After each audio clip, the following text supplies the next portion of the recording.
Ndabaramukije abandi ndabahaye mwiriwe bivanye n'aho muherereye niteka n'umunezero ntangire byo gusubira kwa namwe mwe banywanyi mukurikira imboneshakure yacu ari no yanyu Shiramatsiko TV. Imboneshakure mwe rudende dushikiriza inkuru n'ibiganiro utaronka ahandi. Uyu ni umwanya w'amakuru agezweko ari kuvugwa ngaha mu gihugu c'u Burundi.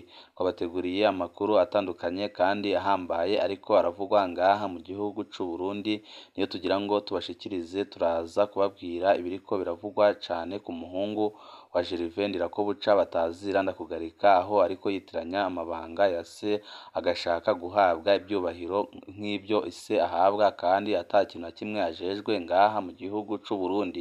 Turaza no kubabwira ubusuma butandukanye buriko buravugwa kuri uwo muhungu wa Ndakugarika, ndetse n'abanyurujwe bivugwa ko baba baranyurujwe n'uwo muhungu wa General Gervais Ndirakobuca batazira ndakugarika.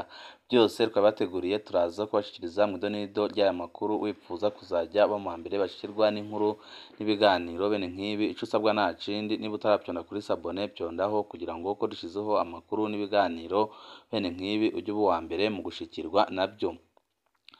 Abarongoye uburere bw'igipolisi hamwe n'abarongoye igipolisi mu ntara bahejeje guhabwa imodoka za kizunguzungu shasha 23 zizofasha guhangana n'abashaka guhungabanya ubutunzi bw'igihugu. Imodoka zose hamwe 23 shasha zirerura abajejwe umutekano iyo bari mu bikorwa bya minsi yose zihejeje gushikirizwa n'ubushikiranganji bw'intwaro yo hagati mu gihugu ku barongoye igipolisi mu ntara uko ari 18 hamwe n'izindi 5 zahawe abarongoye uburere bw'igipolisi kuri uyu wa 21 Myandagaro 2023 mu ntumbero yo guhangana n'abahungabanya itunga ry'igihugu. Izo bari basanganywe bagaca bazisubiza kugira ngo zisubirwemwo izoba zifise akagorane zikorwe neza. Mu ijambo ryiwe umuyobozi mukuru w'igipolisi Budomo Frederic yashimiye cane umushikiranganji kubona igisabo abajejwe umutekano bari bamusabye cuko bafise ingendeshwa zishaje yaranyarukije kugitorera umuti. Aca aboneraho gutera akamo abaronkejwe izo ngendeshwa ko bozikurikirana bakazifata neza kandi bakazikoresha mu bikorwa zagenewe. Nayo umushikiranganji w'intwaro hagati Martin Niteretse yari ahagarariye ibyo bikorwa yamenyesheje ko izo modoka ari izo batijijwe abajejwe umutekano kuko umwitwarariko w'abarongoye igipolisi mu ntara no mu burere washikiriye umukuru w'igihugu, nawe aca yegeranya imiduga aho yari iri kugira ngo ije kuba irakoreshwa. Yagize ati iyo umuntu agutije igikoresho utegerezwa kugikoresha neza kugira uwagutije abone ko atihenze. Rero abahawe zino modoka hamwe n'abazozigendesha bahamagarirwa kuzitaho nk'iziwabo bakanaraba ko byose bimeze neza kugira ngo ntizizononekare kuko ibya leta n'iby'abenegihugu bose. Umushikiranganji akaba yarangije abahimiriza ko bozigendesha neza kandi buke buke kugira ngo bazigendeshe cane zihonenekare. Akaba yabivuze nyine aho yari ariko arazibashikiriza kugira ngo babarwanye abangiza ubutunzi bw'igihugu. Tuvuye ngaho amakuru yacu tabandanize kuri no nkuru nanone iriko iravugwa cane ngaha mu gihugu c'u Burundi, aho mu ntumbero yo kugabanya ikoreshwa nabi kuri bamwe y'igitabo c'inzira kidasanzwe passeport diplomatique, dosiye yo kongera gusaba ico gitabo c'inzira mu gihe kiba carangije igihe izoba iherekejwe n'urutonde rw'ibyo ico gitabo c'inzira cakoreshejwe. Hamwe n'ibyo umunyamabanga mukuru wa leta y'u Burundi amenyesha ko urupapuro rw'umukoresha rwerekana ico umuntu agiye gukora rubwirizwa kubanza kwerekanwa ku kibuga c'indege Melchior Ndadaye ku ngendo zose zo mu mahanga, hamwe n'uruhusha rwemejwe n'ubushikiranganji mu byo bujejwe harimwo imigenderanire n'ayandi makungu mu gihe umuntu akoresha iyo passeport diplomatie azoba ariko ararondera iviza mu buserukizi bw'igihugu kanaka buri mu Burundi ambasaderi. Ibyo tukaba tubisanga mu nkwete rwatewe ko umukono kuri uyu wa 21 ukwezi k'umunani 2023 n'umunyamabanga mukuru wa leta y'u Burundi akongera akaba n'umuvugizi wayo. Tuvuye ngaho amakuru yacu tuyabandanize mu ntara ya Bubanza, aho bashima ko ikiraro gihuza imitumba babako kiriko kirasanurwa. Ikiraro gifatanya umutumba wa Centreville n'umutumba wa Shari ya mbere muri komine n'intara ya Bubanza cari carabomotse kubera cubatswe mu buryo budakomeye kandi budafise ico buriko buramarira abanyagihugu kuko nyine bari baracubatse nabi cane. Ico kiraro kimaze imyaka 3 cubatswe n'uwurongoye umutumba wa Centreville, ibiti n'imbaho vyari vyabomotse ndetse n'abantu 2 barahitanywe n'uruzi kubera ico kiraro nk'uko bishikirizwa na Issa Nsabimana umukuru w'uyu mutumba. Kuva ku munsi wa gatandatu komine yaratanze ivyuma kugira ico kiraro gisanurwe maze imigenderanire isubire yorohe hagati y'ababa kuri iyo mitumba ibiri. Umukuru w'umutumba wa Centreville Bubanza akaba asaba abanyagihugu bo kuri iyo mitumba gufasha gusanura kugira ibikorwa bihere n'ingoga kandi byihute kuko nibo bifisiye akamaro kurenza abandi bose, akababwira ko nyine icyo kiraro aribo bagikoresha. Amakuru yacu tabandanirize Mwaro aho umunyororo w'impaga w'imyaka 3 no kuriha ihadabu y'ibihumbi 20 umwe nico gihano sentare nkuru ya Mwaro yaciriye kuri uyu wa mbere abagabo 2 bo muri komine ya Koyokwe bagiriwe icaha co kugerageza gutoroka ibohero no gusambura inyubako. Abo bagabo 2 bari basanzwe bapfungiwe mu gasho ka komisariya mu ntara ya Mwaro, bagirizwa ibyaha bitandukanye ariko bijanye n'ubusuma. Mu ntahe yashashe mu manza z'ikibiriraho sentare yategetse ko batarishe ihadabu bazabipfungirwa ukwezi kumwe.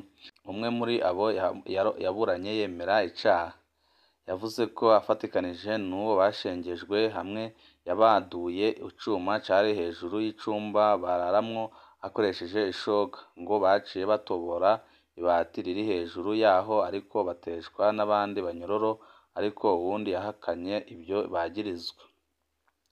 Amakuru yacu tabandanize mu gisagara ca Bujumbura aho bamwe mu banyagihugu bo muri zone Buterere bavuga ko ubuzima buzimvye bivuye ku iduga ry'ibiciro by'ivyankenerwa, butuma abavyeyi batahuriza ku buryo bukoreshwa kugira bapfungurire imiryango yabo. Abakenyezi bavuga ko abo bubakanye batemera ko bakoresha amafaranga neza, bakibaza mbere ko bayanyegeza. Umwe muri bo yagize ati ubu umugabo ntasobanukirwa kuko hambere yaransigira ibihumbi 5 agasanga nasumye ibintu byose nakwije, ariko ubu ntabyo abona neza, aca abona ko umengo nayakoresheje nabi, namugavuye niko nyine umugabo wanje abona. Batangazwa no kubona uno munsi nk'amafaranga ibihumbi 10 atagishobora guhaza umuryango w'abantu 5. Basaba leta kugira ico ikoze ibiciro bikagabanuka. Agusigira amahera ibihumbi 10 kare waragura amakara, ibiharage n'umuceri ukawuronka hamwe n'amamesa akwiye n'utuboga, ariko ubu ibihumbi 10 umengo ni amahera 100. Aho hambere wararonka ibyo bihumbi 10 ukagira stock, ariko ubu nturonka n'ikintu na kimwe ugura. Amakuru yacu tabandanize kuri no nkuru naho iriko iravuga ko abajejwe ubuzima bahawe amapikipiki 119. Ipikipiki 119 zahawe ubushiranganje mu byo bujejwe harimwo amagara y'abantu. Kuri uno wa mbere igenekerezo rya 21 ukwezi k'umunani 2023 umugambi wa ONU ujejwe iterambere watanze pikipiki 119 ku bushiranganje b'amagara y'abantu hamwe no kubarwanya sida. Izo pikipiki zikaba zigenewe amavuriro makuru y'amakomini kugira zisahirize mu by'amagara y'abantu. Izo pikipiki zikaba zifiswe mu kigo Kamebu mu kurindira ko zihabwa imparati kugira zishikirizwe ayo mavuriro azikeneye kugira ngo bizafashe abanyagihugu kugira ngo babone serivisi zihuta. Nk'uko kakababwiye mu ntango z'aya makuru, umuhungu wa General Gervais Ndirakobuca batazira ndakugarika yaba ari murabira. Umuhungu wa General Gervais Ndirakobuca ku hoteli ya Se Ingundora muri komine Bukinanyana mu ntara ya Cibitoki. Umuhungu ku telefone akikujwe n'abapolisi 4 bafoye inkoho. Aho se yari akiri umushiranganje w'intwaro yo hagati mu gihugu, umutekano n'iterambere rusange. se niwe yari umushikiranganji ajejwe abo bapolisi bari bacungereye uwo muhungu wiwe. Umuzi neza yatwandikiye ico gihe ati: "Uyu ni umuhungu wa Ndakugarika." Ifoto ikaba yafatiwe kw'ihoteri ya se iri Ndora muri komine Bukinanyana, aho Ndakugarika asanzwe avuka. Jewe nsanzwe mba mu Cibitoki ca Rugombo. Uwo muhungu atandukanye V8 ifise plaque ya leta, adugana sura mbaya ya leta nyine. Bibagiye ko atembarana n'inkoho muri iyo miduga yose, inkoho kandi atarekuriwe gutemberana inkoho. Dusanzwe dufise ayandi mafoto y'uno muhungu akunze kwifotoza afise ibikoresho by'inzego z'umutekano. Abana b'abategetsi barakunze kwibaza ko bafise ivyubahiro by'abavyeyi babo. Abategetsi bo kwiyubaha cane mu ndero baha abana. Abategetsi bo kwiyubara cane mu ndero baha abana babo, bakabigisha kubaha amabanga y'abavyeyi babo. Ntibibaze ko banganya ivyubahiro nabo.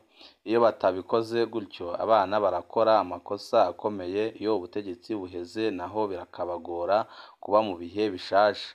Ubu turiko turonka amakuru y'abana b'abajenerali n'abakoloneli batanguye gufatwa mu madosiye yo gukandagura abantu nk'uko base bahoze bavugwa muri iyi myaka iheze mu mabi yo kunyuruza no kugandagura abantu.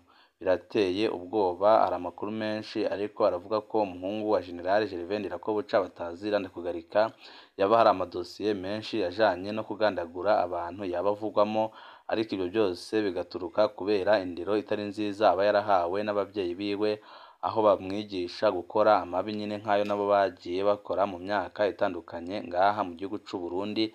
Ariko abarundi batari bake bakaba banegura iyo ngendo y'abategetsi batari gushaka guha abana babo indero ikwiriye.